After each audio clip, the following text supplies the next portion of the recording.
রমজান মাসে কিতা লাগে হুজুর রোজা রাখাও লাগে?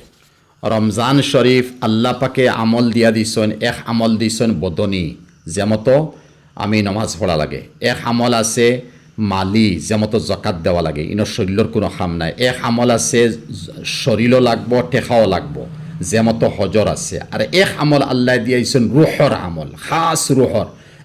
আমার রুহর মধ্যে ক্যান্সার আছে, ডায়াবেটিস আছে, তাপ আছে, ম্যালেরিয়া আছে, ও সারা জিনিস 11 মাসে যেটা জমা হয়, আল্লাহ রমজান দিয়া দিছেন 11 মাসে রুহরে পাক করিয়া আল্লাহর দিকে মুতওয়াজ্জা করতাম। যেহেতু নবীজি আল্লাহ পাকে ফরমাইতরা আসসাউমু লি ওয়া আনা আজিজিবি, রোজা বন্দায় আমার কারণে রাখছে, না খাইয়া না পান করিয়া আমার কারণে রাখছে, আমি নিজে খাল কিয়ামত দিন তার বদলা দিমু।